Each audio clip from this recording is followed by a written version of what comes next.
This is the Real Pod Newscast with Levon Putney with a quick check on what's going on. So here's my man to get into it. Hey, thanks for listening. Made it to the middle of the week. Now let's get over this hump. And hope all's well with everybody. Well, at least as well as New Yorkers are feeling this week, the Knicks. Yeah, it's just been fun listening to these fans here trash talk whoever ever doubted the Knicks or Jalen Brunson. Man, this has been too funny, but let's go ahead and jump straight in. My favorite stories of the day. Last Monday, the 8th, in Vero Beach, Florida, the manager of a Publix grocery store had it with this woman who kept coming in stealing bags of banana chips. He called police after telling officers he caught her on video that day and 5 more times, but says this woman had been coming in for weeks, stealing some bags of banana chips, paying for others. By the manager's account, she swiped about $300 worth of banana chips. So the Smoking Gun news site got the police report in which the officer wrote the manager let him see the video last Monday and wrote in the report that the woman walked up to the banana chip shelf that day, took all 6 bags off the shelf and put them in her cart, but at checkout, she only paid for 4 and tucked away 2 others. Now, there were only 6 bags on the shelf because the manager said that was his way of limiting the banana chip bandit. The officer got there quick enough to catch up to the woman in the parking lot where he said in the police report, he counted 13 bags of banana chips found in 2 Publix grocery store bags in her car. Now, look, no judgment on stealing banana chips. Maybe she found some new banana cream pie recipe. We don't know. But we do know that this woman ended up in jail for stealing about $300 worth of banana chips. Well, I did some simple math. That comes out to about 46 bags. 3 Mondays ago now, on June 1st, police in Fremont, California say 2 drivers got upset with each other, one for the other following too closely and honking. So KRON TV4 in the Bay Area said both drivers pulled off the road in a rage, got out, and started fussing and fighting. Or as Channel 4 quoted police, the 2 were involved in a mutual battery. But cops say one of them whipped out a ukulele. Nah, I didn't start playing any old Hawaiian tunes or any other songs. No, police say that ukulele was used to cluck the other driver upside the head. Cops say both were gone by the time they pulled up, so Fremont police are still looking for whoever's riding around with road rage, hitting people upside the head with a ukulele. Not clear how cops found out about this and whether anybody reported it, but now we know a ukulele can be used as a drumstick too.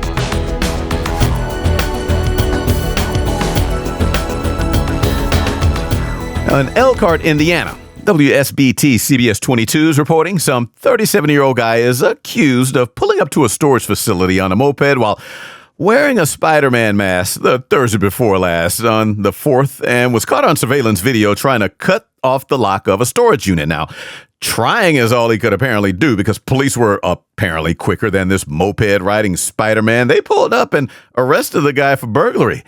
If he pulled up on a moped, this Spider-Man could not have been trying to steal much, at least nothing big or heavy. All right, here's a doozy. WTVJ NBC6 in Miami is reporting. First of all, I'll start with the ending. Cops say the guy had over 10 grams of MDMA on him. Ecstasy or Molly. Either way, cops did not or could not at the time say how many grams this 46-year-old had in his system, but he was rolling an SUV right into a tree along a boulevard and caused all kinds of damage last week on Monday the 8th. But witnesses told sheriff's deputies and NBC6 that the guy got out of the SUV as a woman stopped in her BMW to get out and see if he was okay. And he thanked her by jumping in that BMW and taking off in her car, jacked her, and sped off before Broward County sheriffs pulled up and drove to a nearby Chick-fil-A. Now, witnesses there tell NBC6 that the dude jumped the curb, then left the stolen BMW right there while he got out, covered in blood from the accident, walked into the Chick-fil-A, took a French fry from a child, and asked if anybody could buy him a milkshake. Nobody apparently said yes, so police and NBC6 say he left and went next door to a gas station where deputies caught up and arrested him. Now, kudos to that Chick-fil-A, by the way. NBC6 says they gave that boy a new order of fries after the bloody guy stuck his dirty, bloody hands in and took one. Back in a moment. But before we break, blazing the best hip-hop, R&B, reggae, soca. You can download the Jams Podcast Mix for free. Just Google search Jams Podcast Mix. It's Jams Hour Mix with Greg H. D&D, or crypto. So that women can use it to act as sort of a go-between and lead men towards more personally fulfilling conversations. Are you telling these guys to watch Real Housewives? They keep talking about Dina's husband. So stumble onto Stumble and stumble into love. Are you telling these guys to watch Real Housewives? They keep asking about Dinah's husband. No!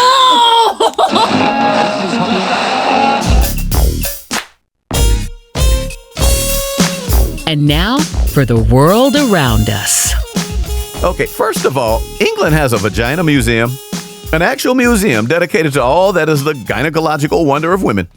An art and culture news site called Urgent Matter picked up on the Vagina Museum social media post on Blue Sky the Monday before last, explaining that people keep stealing a MILF magnet from a display. So much so, the museum post said they gave up. No more MILF magnet on the display wall, with the other magnets saying things like horny, scatterbrain, hot, harpy, and experienced. The magnets are part of the museum's exhibition called Menopause, What's Changed? Yeah, it's supposed to try and get museum guests to think about menopause and the language that we use about it and those going through it. But it seems all folks ended up thinking is, how this MILF magnet will look on the refrigerator. So FYI, anybody spotted with a simple white square magnet with simple black lettering spelling out MILF, yeah, it's quite possible that person is one of the reasons the Vagina Museum gave up on MILFs. Don't go chasing a cell phone that falls in a rapids near a waterfall between Brazil and Argentina. It's the world's largest waterfall system, Iguazu Falls. Beautiful pictures and videos I want to go to there. The New York Post picked up a story first reported on by Jam Press on how the Saturday before last, on the 6th, some dude jumped over the safety barrier at the end of the walkway and lowered himself into the moving water of the river below. And that water was said to be moving, since they referred to that part as rapids. Yeah, somebody took pictures of this. The Post posted them as the guy waded through the shallow rapids, proving we will go way further than sticking our hands into a toilet to pull out a phone dropped in a bowl. This dude risked it all to get his phone. And we do not know if the guy found it. Jam Press and the New York Post could only say the local police came and escorted the man to the park's exit. And there's this athlete in Nepal. He's pretty handsy. Owns a Guinness World Record for fastest time to descend 50 steps while walking on hands. Owns another for fastest walking on hands with a soccer ball between the legs.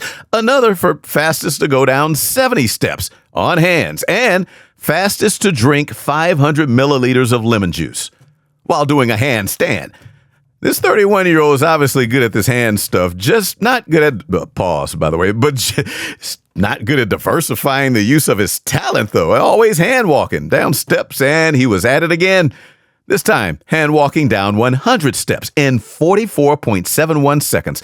Faster than it takes to microwave a sandwich, basically hand running. I saw him, they had video. Hand skipping or hand hopping, however you want to describe it, is part of how it looked, because walking down 100 steps in 44.71 seconds, yeah, that's not what that video showed this dude doing. He had a little pep in his hand step, but it's Guinness's World Record to name and to give, and they did a 7th to this hand-walking pro, fastest to walk down 100 steps on hands.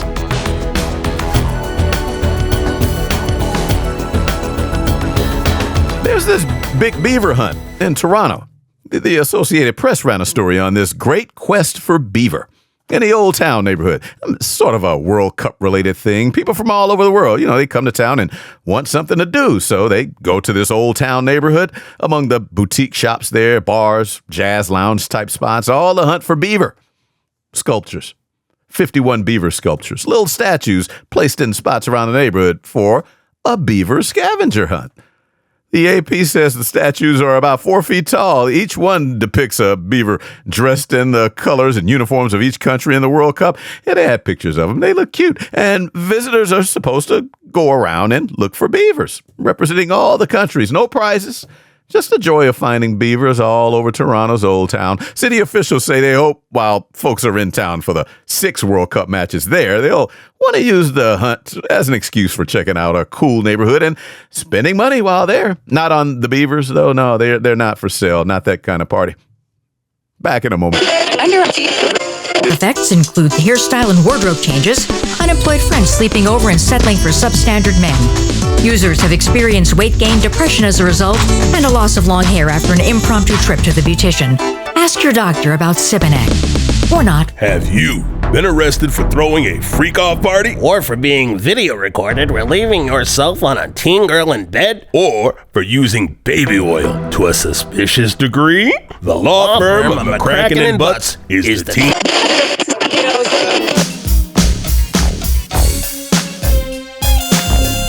What's up with what's going down, though? Yeah, what's up with the World Cup? I mean, I am an American, so I'm learning to give a damn like the rest of the world has been doing, but it's been fun so far. And there have been these sort of upsets, too, like Cape Verde, ending in a draw with Spain, or how Curacao scored a goal against Germany, their first ever goal in their first ever World Cup. Now, Germany scored 7 goals, but who's counting? The point is, Curacao was celebrating that first ever goal. And, well, I was already also happy for Japan. I caught the end of their match, that 2-2 draw they ended with against the Netherlands. But then on Monday, while I was at work, the story started popping up on the wires, and then I started seeing some of the TV networks playing how the Japanese fans were celebrating after the match by picking up the trash in the stadium bleachers. These fans pulled out trash bags right after they were done celebrating this sort of upset draw and started going through the rows of seats in the bleachers of AT&T Stadium in Arlington. And no gloves. I did not see gloves on these hands in that stadium. They were picking up cups, containers, whatever, trash, scooping it up, throwing it in their blue garbage bags.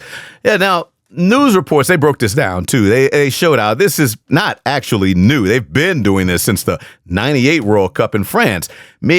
I've only been watching the Cup since about 2010s. When were the Vuvuzelas in South Africa, those games? That's when I started. So this is the first time I saw this. But they also showed how on these network stories on this, it's a cultural thing to pick up after oneself and leave a place as it was when you got there. They're actually taught these manners in grade school. Saw a couple of footage of this, of kids in the classrooms cleaning up. And every time they reach the World Cup or Olympics, then the rest of the world is just reminded of what in the hell we ought to be doing. They just set another example on how we all should be. So look, thanks to Japan all the way around. It was a great game and look, gave the stadium workers the night off.